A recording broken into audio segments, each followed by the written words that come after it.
ರಾಜ್ಯಾದ್ಯಂತ ಇಂದಿನಿಂದ ಮತದಾರರ ವಿಶೇಷ ತೀವ್ರ ಪರಿಷ್ಕರಣೆಗೆ ಚಾಲನೆ ಸಿಕ್ಕಿದೆ. ಮನೆ ಮನೆಗೆ ಭೇಟಿ ನೀಡಿದ ಅಧಿಕಾರಿಗಳು ಅಗತ್ಯ ದಾಖಲೆಗಳನ್ನು ಸಂಗ್ರಹಿಸಿದ್ದಾರೆ. ಫಸ್ಟ್ ಡೇ ಮತದಾರರ ಪಟ್ಟಿ ಪರಿಷ್ಕರಣೆ ಹೇಗಿತ್ತು? ಎಸ್ಐಆರ್ ವೇಳೆ ಅಧಿಕಾರಿಗಳಿಗೆ ಸಿಎಂ ಪ್ರಶ್ನೆ ಮಾಡಿದ್ದೇನು? ಬನ್ನಿ ನೋಡೋಣ. ರಾಜ್ಯಾದ್ಯಂತ ಇಂದಿನಿಂದ ಮತದಾರರ ಪಟ್ಟಿ ಪರಿಷ್ಕರಣೆ. ಸಿಎಂ, ಸಿಎಸ್ ಸೇರಿದಂತೆ ಗಣ್ಯಾತಿ ಗಣ್ಯರು ಎಸ್ಐಆರ್ನಲ್ಲಿ ಭಾಗಿ.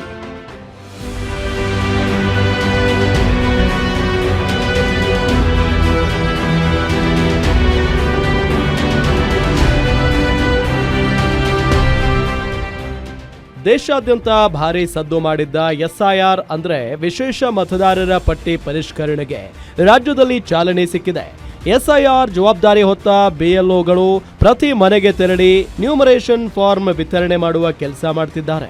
ಮನೆಗೆ ಭೇಟಿ ನೀಡಿ ಮತದಾರರ ವಿವರಗಳನ್ನು ಪರಿಶೀಲಿಸುವ ಜೊತೆಗೆ ಅಗತ್ಯ ದಾಖಲೆಗಳನ್ನು ಸಲ್ಲಿಸುವಂತೆಯೂ ಸೂಚಿಸುತ್ತಿದ್ದಾರೆ. ಫಾರ್ಮ್ ನೀಡಿದ ಮನೆಗಳಿಗೆ ನೇರಳೆ ಬಣ್ಣದ ಸ್ಟಿಕ್ಕರ್ ಅಂಟಿಸಿದ್ರೆ, ಮನೆ ಬಾಗಿಲು ಕ್ಲೋಸ್ ಆಗಿದ್ರೆ ಕೆಂಪು ಬಣ್ಣದ ಸ್ಟಿಕ್ಕರ್ ಅಂಟಿಸಿ ಮರು ಭೇಟಿಯ ಮಾಹಿತಿ ನೀಡೋ ಕೆಲಸ ಮಾಡ್ತಿದ್ದಾರೆ.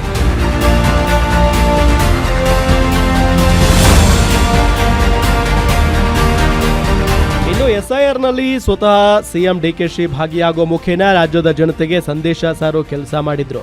ಸದಾಶಿವನಗರದಲ್ಲಿರೋ ಸಿಎಂ ಮನೆಗೆ ರಾಮನಗರ ಜಿಲ್ಲಾಧಿಕಾರಿ ಹಾಗೂ ಅಧಿಕಾರಿಗಳ ಸಮ್ಮುಖದಲ್ಲಿ ಎಸ್ಐಆರ್ ಪ್ರಕ್ರಿಯೆಯಲ್ಲಿ ಭಾಗಿಯಾದರು. ಹಿಂದಿನ ಮತದಾರರ ಪಟ್ಟಿಯಲ್ಲಿ ನೀಡಿದ್ದ ಮೊಬೈಲ್ ಸಂಖ್ಯೆಯನ್ನೇ ನಮೂದಿಸಬೇಕು.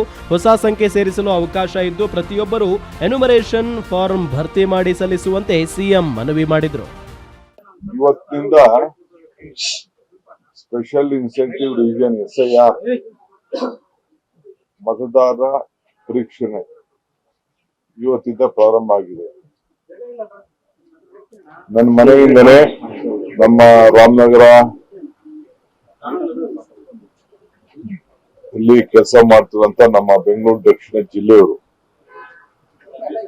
ಅವರು ಬಂದು ನಮ್ಮಿಂದಲೇ ಪ್ರಾರಂಭ ಮಾಡಿದ್ರು. ರಾಜ್ಯದ ಮುಖ್ಯ ಕಾರ್ಯದರ್ಶಿ, ರಾಜ್ಯದ ಮುಖ್ಯ ಚುನಾವಣಾ ಆಯುಕ್ತ ಅನ್ಬು ಕುಮಾರ್, ಜಿಬಿಎ ಮುಖ್ಯ ಆಯುಕ್ತ ಮಹೇಶ್ವರ್ ರಾವ್ ಸೇರಿದಂತೆ ಹಲವು ಗಣ್ಯರು ಎಸ್ಐಆರ್ನಲ್ಲಿ ಭಾಗಿಯಾಗಿದ್ದರು. ಇನ್ನು ಎನ್ಯುಮರೇಷನ್ ಫಾರ್ಮ್ನಲ್ಲಿ ಮತದಾರರ ಹೆಸರು, ಎಪಿಕ್ ಸಂಖ್ಯೆ, ಜನ್ಮ ದಿನಾಂಕ, ಮೊಬೈಲ್ ಸಂಖ್ಯೆ, ಆಧಾರ್, ತಂದೆ ತಾಯಿ ಅಥವಾ ಪೋಷಕರ ವಿವರ, ವಿವಾಹಿತರಾದರೆ ಪತಿ ಅಥವಾ ಪತ್ನಿಯ ವಿವರ ಸೇರಿದಂತೆ ಹಲವು ಮಾಹಿತಿಗಳನ್ನು ಕೇಳಲಾಗ್ತಾ ಇದೆ. ಬಿಎಲ್ಒಗಳು 2 ಪ್ರತಿಗಳ ಫಾರ್ಮ್ ನೀಡಲಿದ್ದು, ಒಂದು ಪ್ರತಿಯನ್ನ ಮತದಾರರು ತಮ್ಮ ಬಳಿ ಉಳಿಸಿಕೊಳ್ಳಬಹುದು.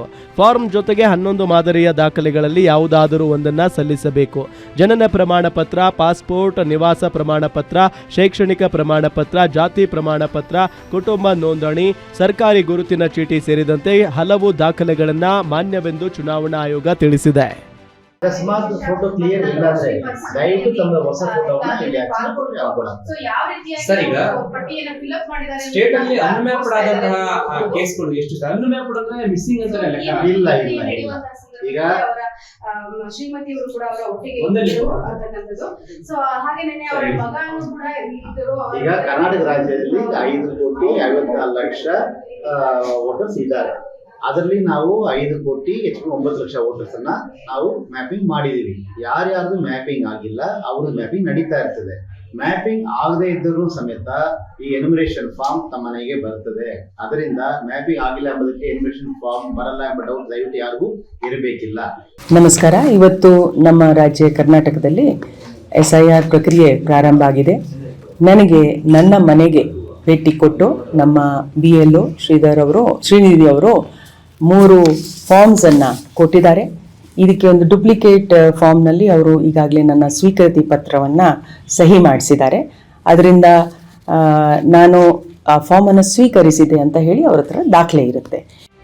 ರಾಜ್ಯಾದ್ಯಂತ 59,000ಕ್ಕೂ ಹೆಚ್ಚು ಬಿಎಲ್ಒಗಳು, ಜಿಲ್ಲಾ ಚುನಾವಣಾಧಿಕಾರಿಗಳು, ಮತದಾರರ ನೋಂದಣಾಧಿಕಾರಿಗಳು ಹಾಗೂ ಮೇಲ್ವಿಚಾರಕರು ಈ ಕಾರ್ಯದಲ್ಲಿ ತೊಡಗಿಸಿಕೊಂಡಿದ್ದಾರೆ. 1 ತಿಂಗಳ ಕಾಲ ನಡೆಯಲಿರುವ ಎಸ್ಐಆರ್ ಪ್ರಕ್ರಿಯೆಯಲ್ಲಿ ಪ್ರತಿಯೊಬ್ಬ ಮತದಾರರು ಭಾಗವಹಿಸಿ ಅಗತ್ಯ ಮಾಹಿತಿ ಮತ್ತು ದಾಖಲೆಗಳನ್ನು ಸಲ್ಲಿಸುವಂತೆ ಚುನಾವಣಾ ಇಲಾಖೆ ಮನವಿ ಮಾಡಿದೆ. Ullas S Kiruvase, guarantee news, Bengaluru.